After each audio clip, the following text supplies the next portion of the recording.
Welcome to my workshop on this cold morning. Today I'm going to talk about tubular tires and my tips for using them. Recently I have switched to Zip's NSW series, which is all clincher basically, but I still have a couple of tubular wheels and I have been using them for a while now, so I've got a couple of tips to share with you.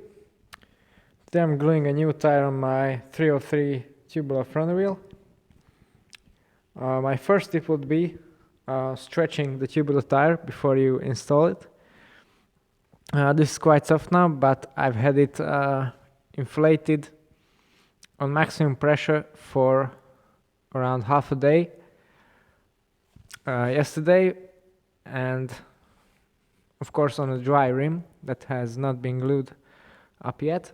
Same for the tire. This way you stretch the carcass of the tire so it's a bit easier to fit afterwards and you don't get these messy glue marks on your tire and your rim, and it makes it a bit easier overall.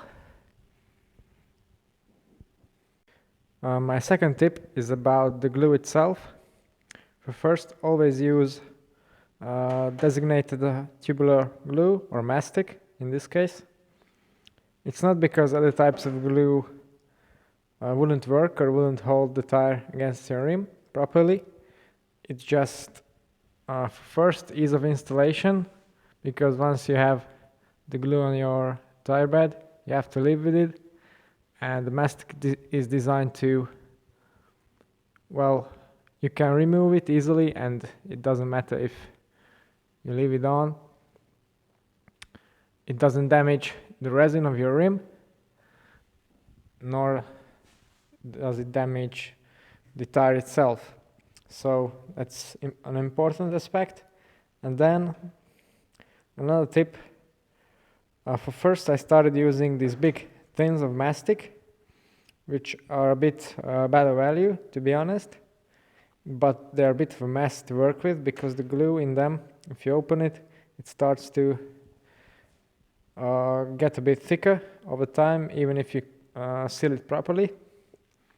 And then, from the motion from when you are putting your brush in the tin and then onto the rim, you create all these very thin little stripes like spider webs, and it can get quite messy. So I recently switched to these small tubs.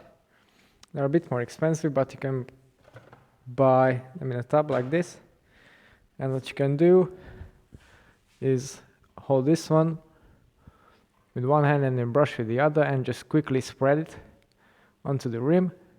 This way it's much less messy and a bit quicker as well. Well, actually a lot quicker if you got a bit of a practice in it. So this was about the glue. Then I would really suggest wearing gloves so you don't get your hands all glued up, because it's not particularly damaging, but it's really hard to get off and it attracts all kinds of dirt and so on. And also when your hands are a bit greasy or dirty, then you can contaminate the glue and that can cause problems with adhesion. So just stick to some clean working gloves for gluing.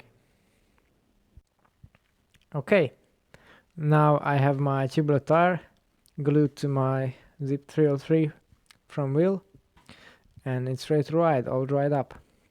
What I want to point out is that it's quite close to impossible to align the tubular with the rim 100% straight, at the first try at least. You can get really close by doing a bit of a trick with the second layer of the glue. So obviously you need to work very quickly and to make quite a generous layer so it's not all that sticky. And then when you're ready, you quickly just throw the tubular on and inflate it as quickly as possible to its maximum pressure by using a compressor or a floor pump. What this does is, well, it aligns the tire quite well, and I've had good experience with this method, so you don't need to mess around too much.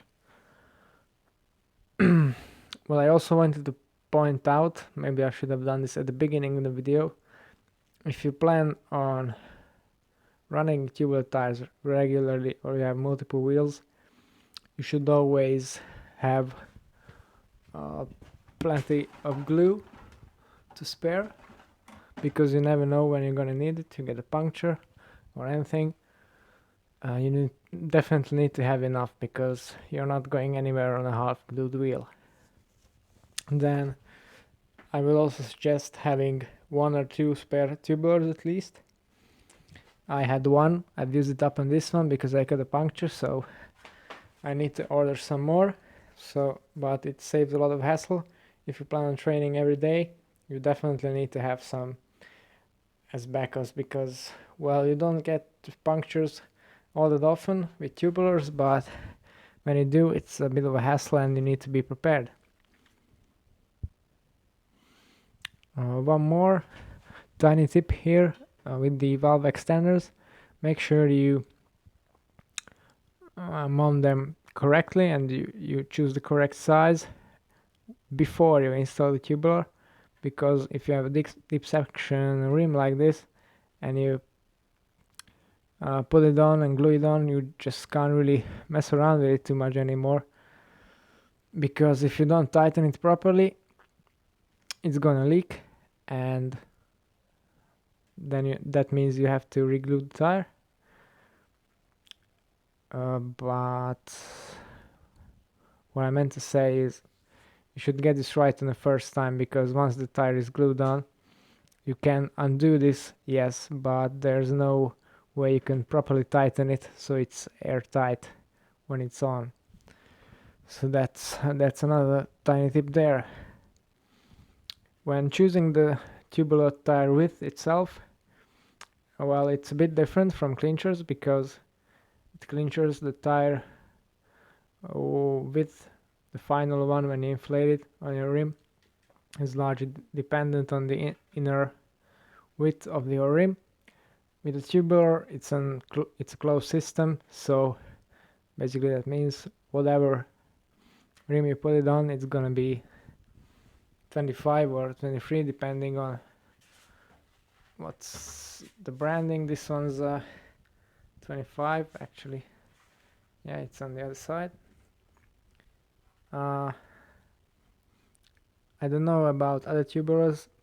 These Vittorias are designed so that the branding is only on one side, and it should be the drive side, so that's basically the direction mark right there. This one is 25 mil. If you inflate it to the maximum pressure, you get exactly 25 millimeters in width, and it doesn't matter what kind of rim you are putting it on.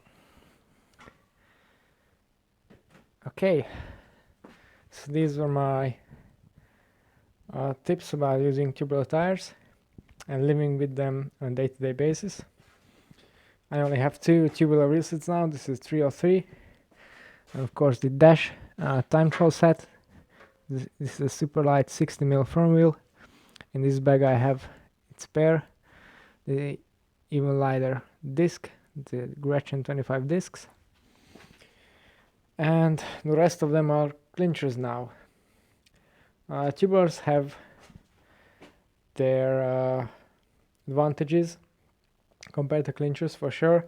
They are getting tinier and tinier every year as clinchers improve, but I'll get to that in another video. But if you'd like to see more about my other wheels or my bikes and some other cool cycling related stuff, then be sure to check into my channel and subscribe. For today, that's all. Thanks for watching and see you next time.